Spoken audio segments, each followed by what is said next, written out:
this pattern happening over and over and over for many years in very subtle ways that no one could detect, how does the adult come out of this?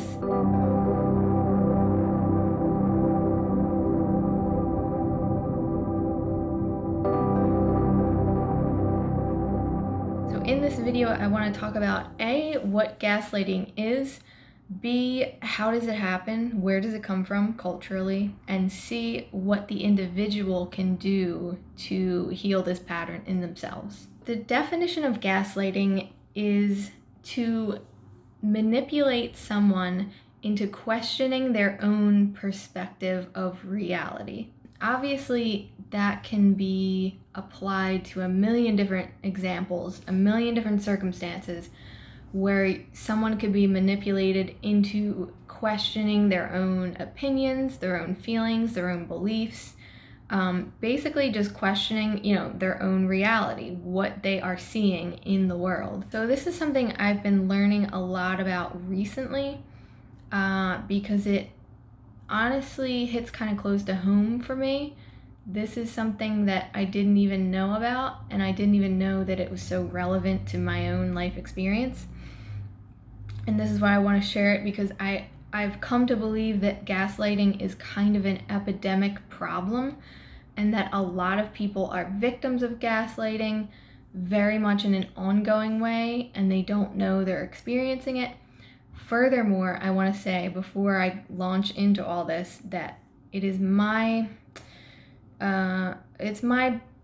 belief, my understanding from what I've seen, that gaslighters, the people doing the gaslighting, don't know that they're doing it. In some cases they may. That's totally possible. I'm sure that happens. But I would wager to bet that more often they do not know what they're doing. So to understand gaslighting, we first have to really take a broad look at the culture that we're in. Everything needs context. Understanding gaslighting is about, in my opinion, understanding cultural biases. For one, what I talked about in the article about the magic of yin versus yang. So I talk about the bias against anything yin and in favor of hyper yang energy, which is it's what I refer to it as, basically overusing the yang and neglecting the yin side. And I'll link that down below if you didn't read that article. This includes a cultural bias against emotion and toward logic, right? So emotion is not valuable in any way, and logic is valuable in every way. So that's the bias. If you're into like astrology, this would be like a bias against Cancer. All of that feminine, creative, nurturing, feminine energy, as we refer to it as now. And it's not to say a bias against women, although it can play out that way for some people, but just a bias against things that are feminine in nature, right? So if you don't really know much about what I'm talking about, definitely click that Magic of Yin article, and that breaks it down a little better. So we're coming from this cultural bias. We're still in it, although we're kind of waking up out of it right now. And so because we're in a climate of cultural bias, gaslighting can happen very, very, very unconsciously. People who don't know that they have any sort of bias, which is like kind of all of us, like a lot of people have no idea that they have biases. They just think they have knowledge and facts, right? It's like, my opinions aren't opinions, they're just the truth, right? So when someone's being gaslighted, the people on the other end will often really believe in the legitimacy of gaslighting that person. They'll play it off as like a right, wrong, correct, incorrect issue, when in reality it's just a subtle form of abuse.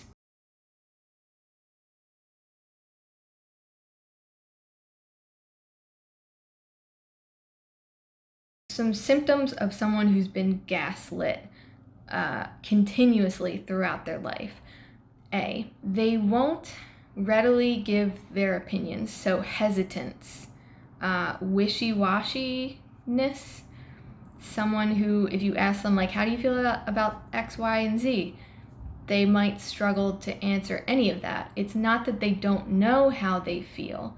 It's that they've been continuously gaslit to believe that the way they feel is wrong. And so they're trying to figure out, how am I wrong? How am I wrong?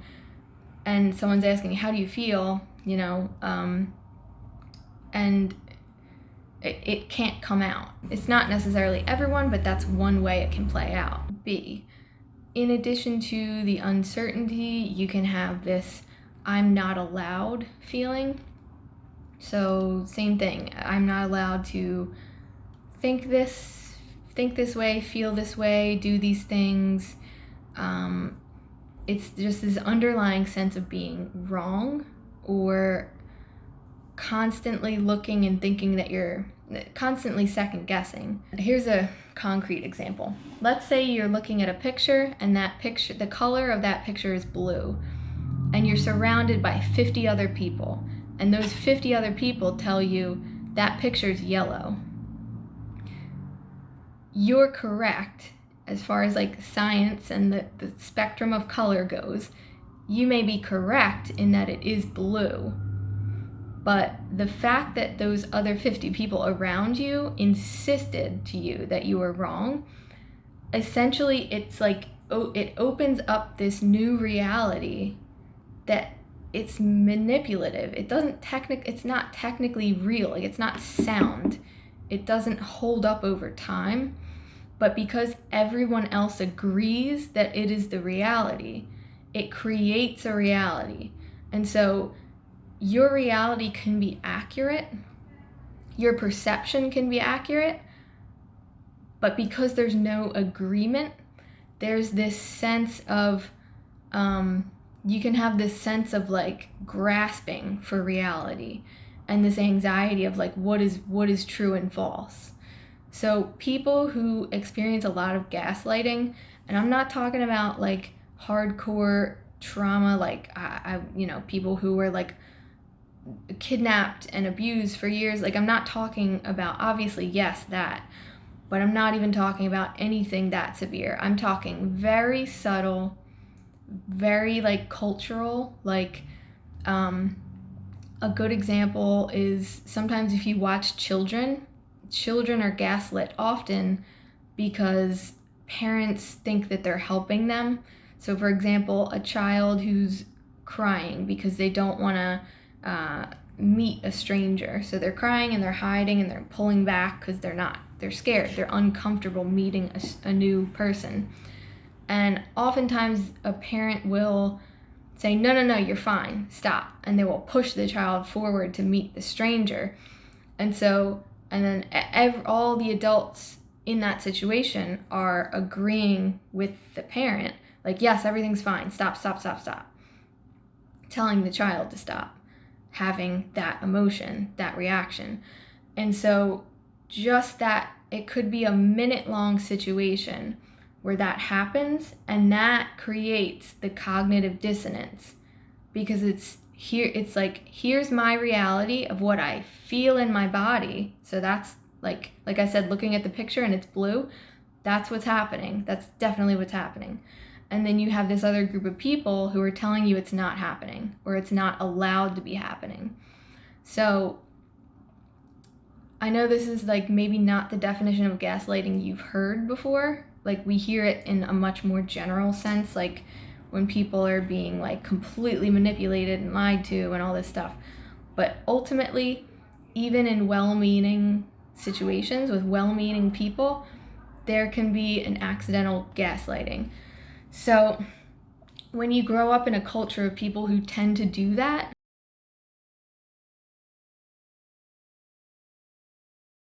who tend to like, no, everything's fine, like stuff it under the rug, you shouldn't be feeling that way, it's not a big deal. Even when people are trying to reassure you, like, you may have been growing up and you had parents who were like, no, don't worry about that, that's fine, like, you shouldn't be worrying. People say that a lot to other people, you shouldn't be worrying about that, or you shouldn't be scared, or you shouldn't be sad.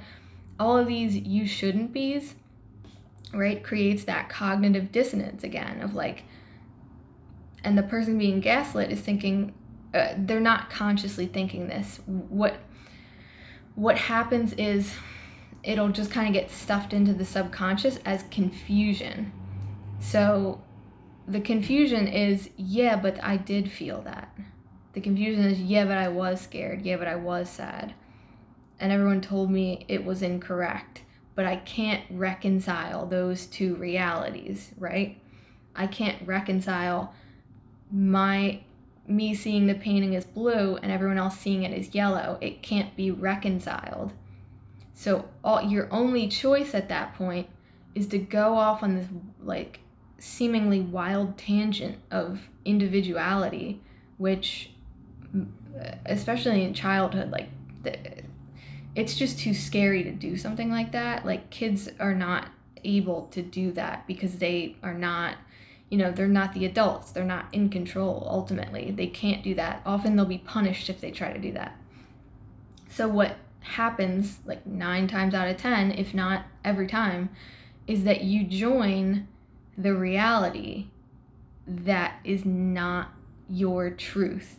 It's not your perception. You're gaslit into joining a reality, at least mentally, psychologically, that is not really what you are experiencing internally. So again, cognitive dissonance, right? It's not what I'm experiencing, but it's what everyone says I'm supposed to be experiencing. So like I said, there's a high potential for a lot of uncertainty, being disconnected from how you feel, hesitancy, feeling like you don't know things, right? Like you're second guessing yourself. You don't trust your own perceptions because you've been told so many times that you shouldn't trust them, even by well-meaning people. Ultimately, in the adult, we have this identity crisis. We have this person who is essentially, they're very subtly brainwashed. We have someone who thinks they don't know anything that they actually do know. So it's like, you may hear someone saying like, I don't know what I want to do with my life, or I don't know how I feel, I don't feel anything, I don't trust my ability to do this or that. It's this like gray area, and the identity crisis comes from that cognitive dissonance, right? That sense of like, yeah, I feel this, but like it's wrong and I can't, so then I can't trust any of my senses, my perceptions, my intuition. Essentially, that's what this is at its core. Being taught to distrust your intuition. You're trained out of trusting it. So then as the adult, you're taxed with this task of training yourself back in, because it's always trustworthy, right? If you have a feeling, it's not a matter of right and wrong, right? This is another misunderstanding. It's not logic. We don't have right and wrong emotions. We have emotions. They're either happening or they're not. So if it's happening, you can trust that that's what you're experiencing for a reason and it's real, right? Not that that's an emotion you have to like cling to or anything, but that it's coming up. And so if you go into a situation and you feel that it's not trustworthy, that like the people in the situation are not trustworthy and you shouldn't go forward with it, a person who's been gaslit a lot will tend to go along with it anyway, unfortunately. There will be this, yeah, but remember all the other times I tried to trust how I felt and like it was always supposedly wrong. So they'll get themselves into these scenarios where it's like all you have to do is come back to believing yourself. It's like stop abandoning yourself and stop participating in the brainwashing. That's all that needs to happen. So it's very simple, but it's not very easy to do. If you relate to this stuff, if you're like, yes, I'm often hesitant, I second guess myself, I don't have a lot of confidence, I don't know what I want to do, When I have a feeling, I stuff it down and I assume it's wrong. I assume like my perceptions are wrong. If you have any of this, even if you were not neglected or abused in any major way, this is a very common thing. You are still a victim of this. And this is still a trauma, right? So that's the point I want to drive home. No matter how you experience this, it could be in the most accidental way possible, it's still a trauma. So it's still something you have to heal from. So how do you do that? In my experience, there are 3 things you can start doing that'll get you on that path. And this is not something you have to do perfectly. This is something you just have to start trying to weave into your life. You won't see results right away, but you will see results over time. So 1, loosening your assumptions of right and wrong. Someone who's been gaslit, the best thing that can happen to you conceptually is that you start to question right and wrong, because you've deemed yourself wrong, right? All my feelings and thoughts are wrong for some reason. I don't understand why, but they just are. So once you start looking out externally and questioning things and going like, is that right? What makes that right?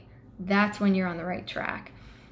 So the things you see in the media, the things your friends and family are doing, it doesn't mean you have to judge them, but when you question whether that's right or wrong, you start to see that it's just one way to do things. It's just one way to think, one way to feel, one way to act. Once you start to see that there is no right and wrong, you start to take your freedom back and your power back, because you're not under this illusion that a type of person could be right or wrong. 2, this is very important for people who have been surrounded by abusive, neglectful, or just not so supportive people. Assess your social circles for gaslighters. Now, like I said, a gaslighter doesn't have to be a bad person. They can be a bad person. They can be very outwardly abusive and manipulative in a very direct way, but they can also be just a very unconscious person who's constantly trying to get you to disregard your identity, essentially, your boundaries. It reminds me of that, what is that called? Stockholm syndrome. What if they could escape, but they just chose to live with those people who were keeping them captive and just stayed there forever? Yeah, you could do that, but that's not healthy, right? Your only lifeline in that situation is to find other people, or to at least isolate yourself away from the people who have caused the damage, right? So if you can't find better people right away who like understand this stuff and don't do that to you, you have to at least isolate yourself to some degree. You can't stay in that situation where you're constantly being gaslit and brainwashed.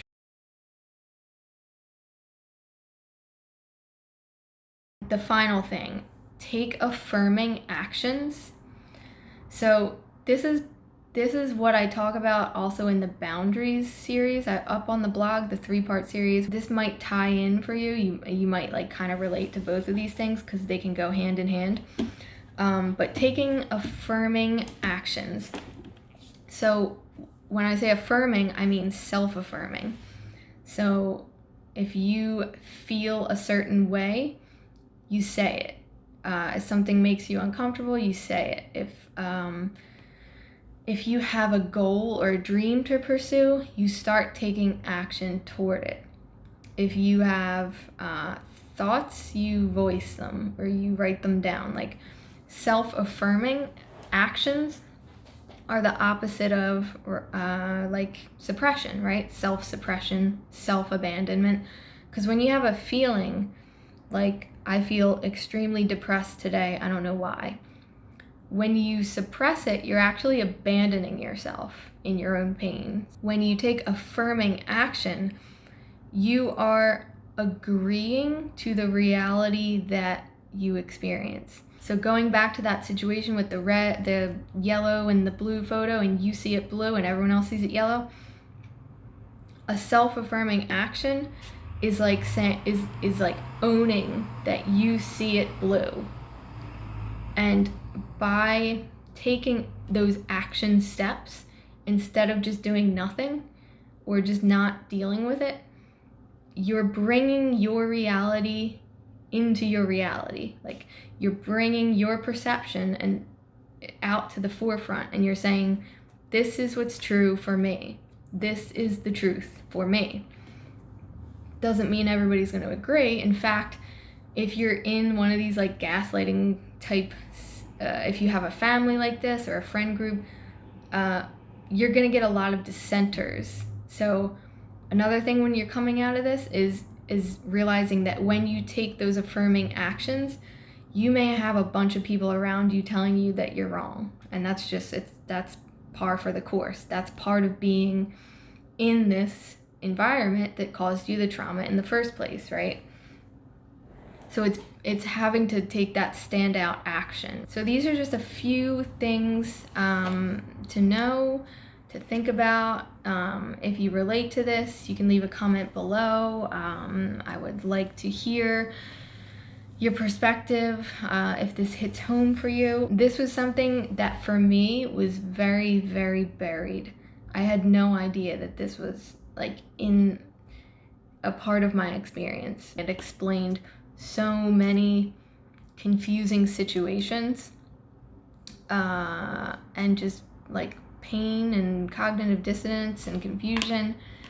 So even if you don't feel like this has been a part of your experience and you don't relate to this, I would say dig a little deeper just in case, because, like, stay open to this anyway, because like I said, this was not something that I necessarily knew anything about until suddenly I knew all about it. And it was really like, talk about shadow work, like dredging up this stuff out of nowhere. You have no idea some of this stuff is going on under the surface. So if you're not subscribed, you can do that at the link below.